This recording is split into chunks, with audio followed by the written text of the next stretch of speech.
میں نے ایک شخص کو سنا کہ وہ جوابات دے رہا تھا، میں نے اس کو دیکھا اور میں نے کہا یہ جوابات تو سارے غلط ہیں. تو اس نے کہا میں عالم نہیں ہوں. تو میں نے کہا اس کو جہنم لے جانے کی کیوں کوشش کر رہا ہے؟ پہلے کہو نا کہ میں عالم نہیں ہوں، خالی داڑھی رکھی ہے. تمہیں کوئی امیر صاحب کہے تبلیغی اور باہر ملکوں میں چکر لگا کے واپس آ جائے تو آپ شیخ الفقہ ہو گئے کیا؟ یہ بڑی مصیبت ہو گئی. اتفاق سے میں نے اس کی باتیں سنی، وہ ایک بات بھی قاعدے قرینے کی نہیں، سب اسلام سے ہٹی ہوئی تھی. اور درمیان میں بیٹھا ہوا ہے، چاروں طرف لوگ ہیں اور شیخ العلام جو ہے جوابات دے رہا ہے. عجب دور دیدم دری پادشاہی کہ للو و پنجو ہمی شد سپاہی.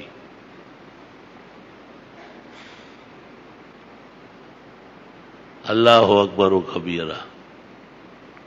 غلطی ہونا علیحدہ بات ہے، غلطی تو علماء سے بھی ہو جاتی ہے، مراجعات ہو جاتی ہے، کتب دیکھ لیتے ہیں، بڑے علماء سے مشورہ ہو جاتا ہے، جواب صحیح بن جاتا ہے. غلطی تو صحابہ کے دور میں ہوئی باقاعدہ. ابو بکر صدیق نے خطبے میں ایک مسئلہ بیان کیا اور ام المومنین عائشہ ان کی بیٹی نے خط لکھا اور ابو بکر نے فوراً دوسرا اعلان کیا. حضرت عمر کو خطبے کے دوران ام المومنین نے خط لکھا ہے، چٹ پٹ چٹ روانہ کیا.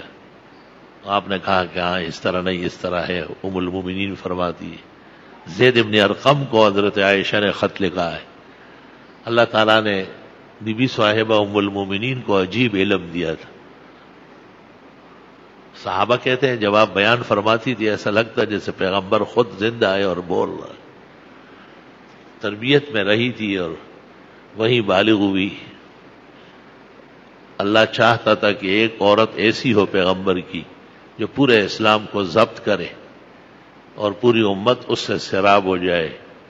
ام المومنین عائشہ صدیقہ کو یہ فخر حاصل ہے. محدثین کہتے ہیں افقہ هذه الامہ بعد الاربعہ، خلفائے راشدین کے بعد امت محمدیہ کی سب سے بڑی فقیہت. کبھی کبھی ایک آدمی جو اس کی ضروری چیزیں ہیں جیسے رہائشی گھر کا سارا ساز و سامان جس کو اساس المنزل کہتے ہیں، ان میں سے کسی چیز پہ زکوٰۃ نہیں. ایک فریج ہو یا دو فریج ہو، ایک ڈی فریج ہو یا چار ہو، ضرورت سے بھی رہنا ہے اور راحت سے بھی رہنا ہے. البتہ گاڑیوں کے بارے میں بعض فقہا کا خیال ہے کہ شہر میں ایک گاڑی کی ضرورت اصلی ہے، اس کے بغیر آدمی نہ دفتر جا سکتے ہیں، نہ کارخانے، نہ فیکٹری، نہ دکان. لیکن اگر 2 3 اور 4 گاڑیاں ہوں تو یہ لوگ کہتے ہیں کہ ان پر زکوٰۃ آتی ہے.